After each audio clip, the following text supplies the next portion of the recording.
Hey guys, before this episode starts, I want to talk about some pretty cool news. Okie Investigations now has its own website. It's truecrime.blog, and it is a running blog for crime stories and for this show. So if you're a true crime buff and you want to see some cool things that we gathered while researching each show, including a timeline of events that we put together, newspaper clippings, court documents, and much, much more, come check us out at truecrime.blog. Been shot. My husband's been shot. Okay, you and your husband have both been shot? Yes. Who shot you? I don't know. You don't It was, I don't know. They had on black masks. I don't know. 1, 2, 3. Hello everyone and welcome to another episode of Okie Investigations. In this episode, we are going to discuss the murder of Robert Dell Andrews. He was shot with a shotgun when helping his estranged wife, Brenda Rose Andrews. Brenda was shot in the arm and called 911. This case ended with 2 people being placed on death row. In this episode, we will discuss what happened and why. Also, many things have happened since the trial, and we'll be covering those as well.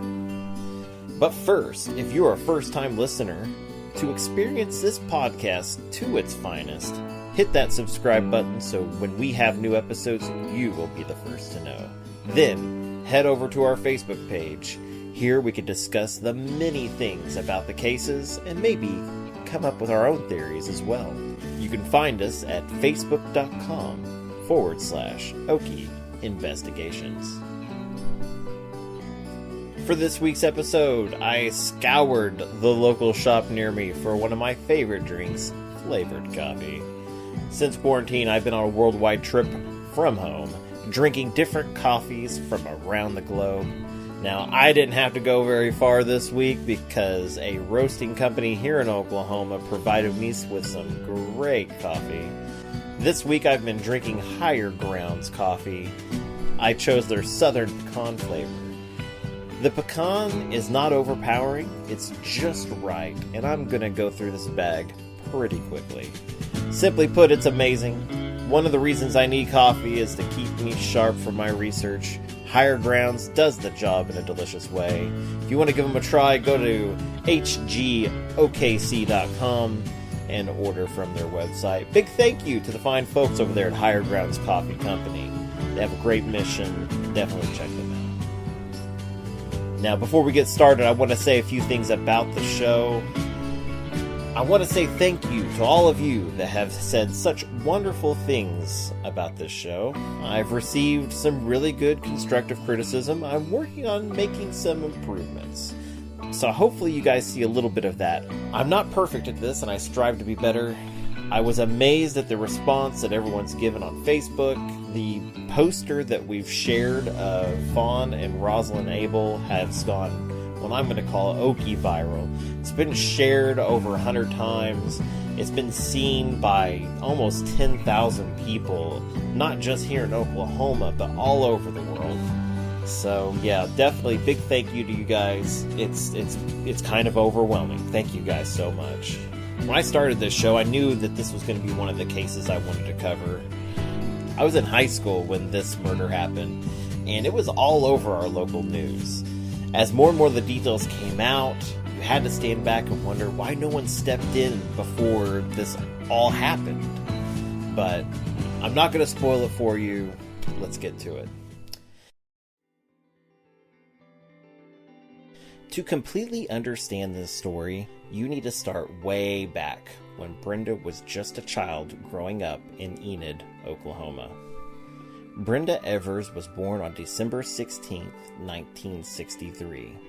By all accounts, Brenda was a pretty darn good child. She earned good grades, went to church, and became a baton twirler when she got into high school. In her senior year, Brenda met Rob through her younger brother, who she was friends with. Rob attended Oklahoma State University. The two became smitten with each other. To quote The Princess Bride, "Isn't that a wonderful beginning?" One of the things that probably helped their relationship is that Enid isn't very far from Stillwater. where the OSU campus is located. The two could make the hour-long drive pretty regularly. This closeness became even more evident after Brenda graduated high school and was accepted in a Southwestern college in Winfield, Kansas. Personally, I've been to Winfield several times, and I can definitely see the allure to someone wanting to go out there that's definitely like Brenda. Especially if you're not looking for the party scene and more of a quiet town. Winfield is not like most places in Kansas. Yes, they have the large cattle farms and fields of wheat, but the town of Winfield is a cozy place, filled with beautiful old houses and elaborate churches. That would be a draw for someone like Brenda. But the move to Winfield added almost an hour to the drive to see Rob. With schoolwork and exams to study for, it just became all too difficult for Brenda. She decided to move to Stillwater to be closer to Rob. On May 29, 1984, Brenda and Rob decided they're going to tie the knot. But the honeymoon phase was over just as quickly as it began.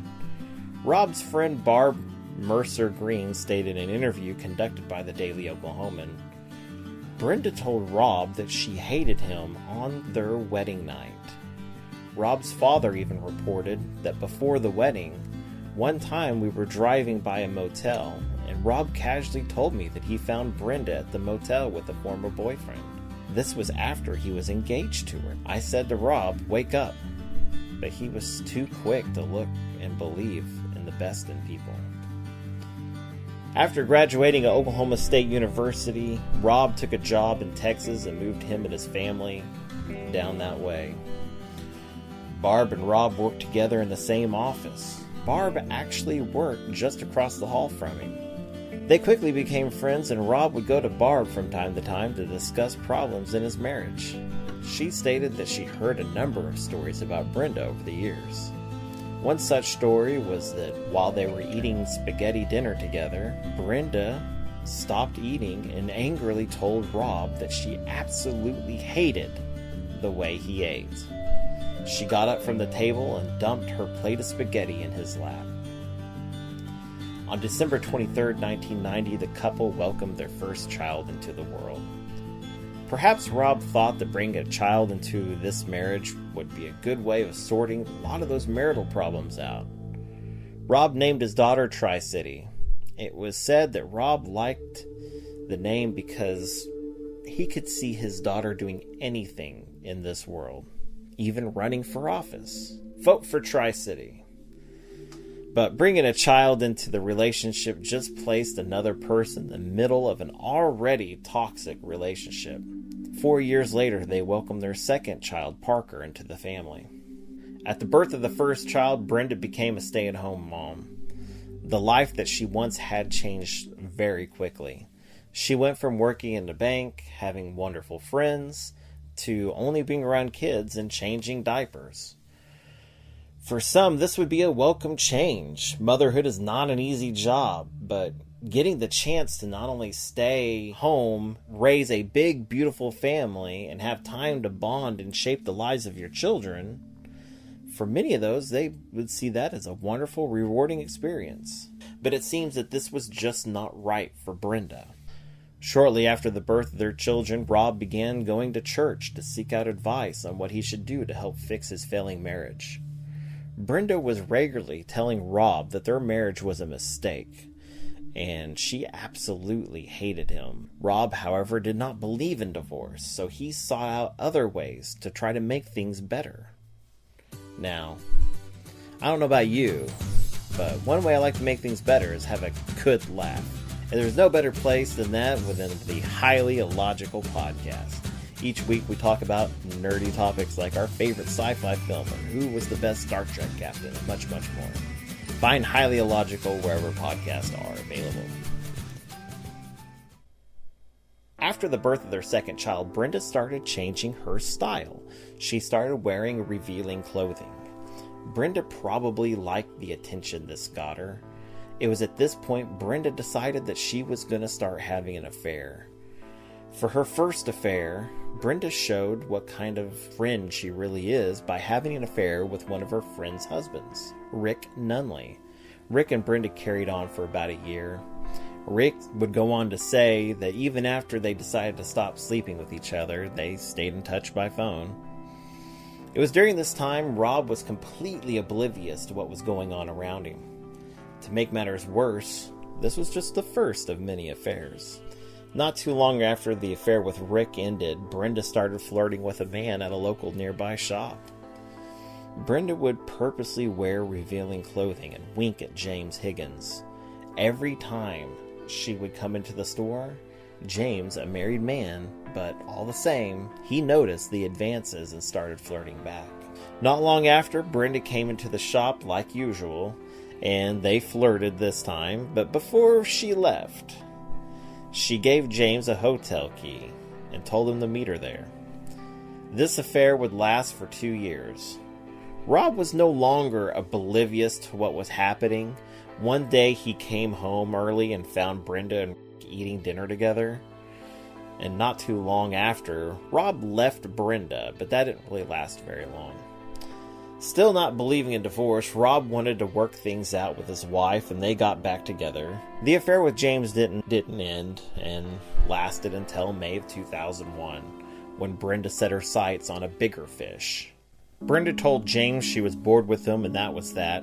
She moved on. Now, when I say she found a bigger fish, I don't mean it was someone that was better than Rob. I don't mean it was somebody that was richer or that could provide even a better life. I mean, this is someone that would do anything for Brenda. This is a man that she had wrapped around her finger. Now, from what we covered earlier, we know that Rob and Brenda were religious people. Brenda had her faults, and she is considered a sinner for her many actions up to this point. But who are we to judge, right? In 1999, Rob helped found and became a deacon at the North Point Baptist Church. It was during this time, Rob told his friends, "I might look like the old Rob outside, but I'm a brand new person inside." Brenda started teaching Sunday school at their church. That's when she set her hooks into fellow Sunday school teacher, deacon, and life insurance agent James Pavatt. At this time, James was also a very deeply religious man. He was married, but couldn't resist Brenda's charm. It was said by reporter William Phelps, he jumped in hook, line, and fishnet stockings. It wasn't long after that the rumors began. As the relationship between James and Brenda got heated, James ended up filing for divorce, which was granted on September 6, 2001. In the same month, Brenda kicked Rob out of their Oklahoma City home, and just a little over a month later, on October 3, 2001, Brenda Andrews filed for divorce. 20 days after Brenda filed for divorce, Rob comes out of his house and notices something leaking from underneath his car. He takes a look and realizes somebody has cut his brake line. He then receives a call from a doctor in a nearby hospital. This doctor tells Rob that his wife has been in an accident. He needs to hurry and get to the hospital. Now, Rob was suspicious at this point. It's a little too convenient that his brake line is ended up cut, and now he's getting a phone call that he needs to hurry and rush to the hospital. He decides to call the hospital and see if his wife is actually there. Rob speaks to a receptionist that confirms that she is definitely not there. Rob then quickly hangs up and dials 911. Oklahoma City Police Department. Hi there. I'd like to report a client. My brake lines have been cut. Oh. That sounds like attempted murder, don't you think? Now you might be asking yourself, what would James and Brenda stand to gain if they killed Rob? Well, how about $800,000? That might be a pretty good motive to commit murder. I mentioned earlier that James was an insurance agent, and he was no stranger to the Andrew clan. And in 1996, James sold Rob an $800,000 insurance policy. Now it seemed to Rob they were trying to collect. Detective Mike Kilka reportedly spoke to Rob about the brake lines. Mr. Andrew told me that he was going through a difficult separation pending divorce, and he felt his wife and her boyfriend were responsible. The advice that the detective gave Rob was simple and to the point. Do not be around your soon-to-be ex-wife and her boyfriend unescorted. This was very important advice, and one that Rob just did not follow. Rob also confessed to his friends his suspicions, and they, too, gave him very similar advice. But Rob still thought there was hope for saving his marriage. He just tried harder, believed more, prayed harder, he would have his family back. Now, I'm going to stress something here. I'm in no way victim-blaming Rob in this situation. Personally, I've been there. Love can do crazy things to a person. It can make you lose sight on to what's important.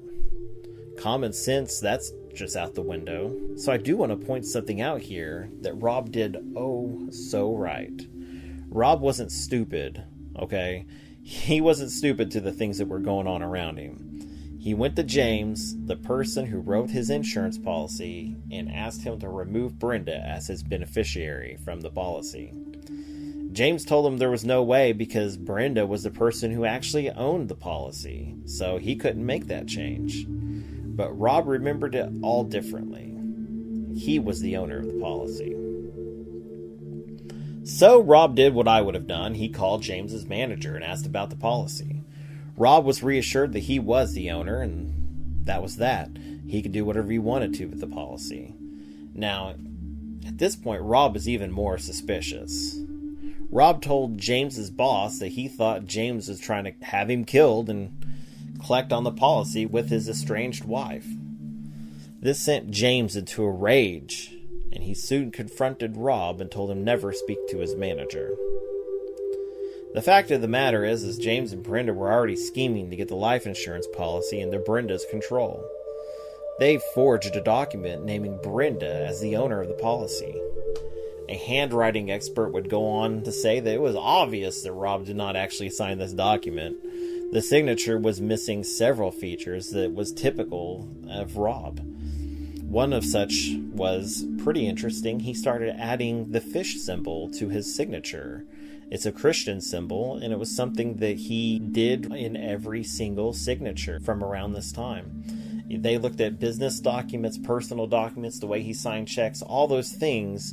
He used that fish signature, but in this one instance, it wasn't there. So it's pretty obvious Rob did not sign this document. Now, it's near Thanksgiving, and Rob has court-ordered visitation with his children. And this is a holiday that he gets to have his kids. So he's on his way to go pick them up. Now, he's talking to a friend on the phone at this time, and according to the friend, Rob was really excited to have the kids for the holiday.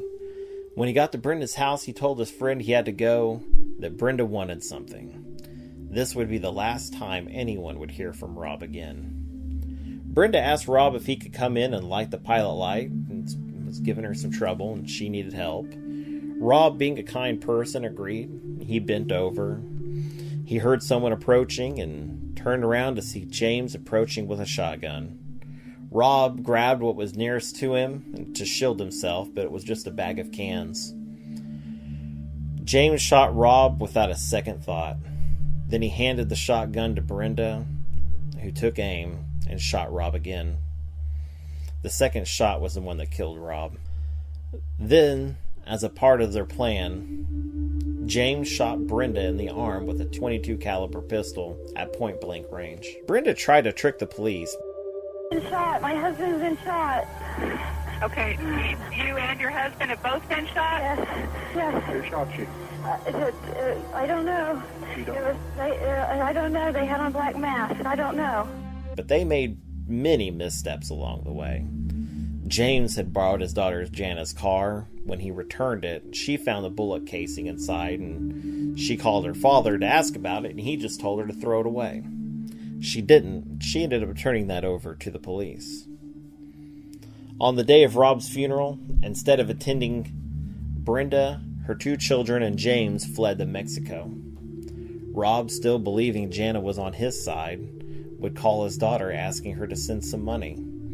But it was at this time she was cooperating with the FBI, and all of this was going to be used as evidence in the trial. In February that next year, Brenda and James gave up. They re-entered the United States and were back on their way to Oklahoma City to face trial. They both pled not guilty, and it didn't help. They were both found guilty and sentenced to death. Since the trial, Brenda has appealed the decision with no change in her situation. According to the Oklahoma Department of Corrections, only 3 women have been put to death in Oklahoma's history. Brenda will be its 4th. James almost got off death row. In 2017, a 3-judge federal appeals court overturned the death sentence for James. But a full 13-judge court decided to uphold that decision. This was a pretty crazy story to research. There was a lot going on here that just a lot of different news outlets and stories just kind of got things garbled up. And so it took some real digging to kind of put this timeline together. It was a real interesting case. I think one of the saddest things about this case is Rob saw a lot of this coming, and yet he didn't take steps to protect himself whenever it came to do things like coming and, picking up the kids, and, something as simple as meeting in a safe space would have probably helped here. I know what a lot of families do is they drop off and pick their kids up at McDonald's or something like that, a public place that could be safe where you can just exchange the kids to avoid problems like these. And this is exactly why you do those sorts of things. I feel like Rob, he sounded like he was a very, very good individual, very kind-hearted. He was very caring. And it's really sad that he was taken away from those children. Now for your Oklahoma history lesson in crime. We're going to go ahead and look into the murder of Joe Carroll, which happened back in 1921. This man was pretty much gunned down because he was a bootlegger. And oddly enough, it was the Ku Klux Klan that wanted him out of town. So, this article comes from the Daily Oklahoman Archive. It's a wonderful resource if you're wanting to do some old-timey research. This article starts off saying, Ardmore Klan threatens to rush prison. This is in Ardmore, Oklahoma, December 17th, with 7 men in jail, 5 of them charged with the murder of Joe Carroll and John Smith at Wilson, and the finding of the body of C.C. Slims. Ardmore policeman Sheriff Buck Garrett is keeping a close guard on the Garter County Jail. Late Saturday afternoon, the sheriff received a letter signed by the Klan No. 7 in Ardmore, Oklahoma, to the effect that an attempt would be made to break the Smith boys from jail. Rumors are also afloat of a possible rush. So, basically, what's going on here is several men have been arrested for the murder of Joe Carroll. Now the Klan is threatening to rush the jail to get everybody out, especially these Smith boys. Of the people that are under arrest, you have a pastor who apparently might have been a little bit of ahead of a lot of the proceedings here. His name was Reverend Leon Julius. He was a Baptist minister. Then you got John Smith, who was a butcher. And another man, J.A. Gillum, he raised cattle. And he was also once a candidate for sheriff, so sounds like a pretty good deal that he didn't win that sheriff position. So, basically what happened in this was that Joe Carroll, who was a bootlegger, he ended up getting a letter from the Ku Klux Klan saying, you better get out of town, or they were going to do something about it. And they gave him a date that he needed to be out of town by. Well, Joe, I guess being Joe, didn't want to go. So, Joe, from what I've read, was living in a shack at this point. So I think just picking up and leaving just seems a little bit unrealistic. So, I mean, how easy is it for you just to pack up and leave? I mean, that's an ordeal, man.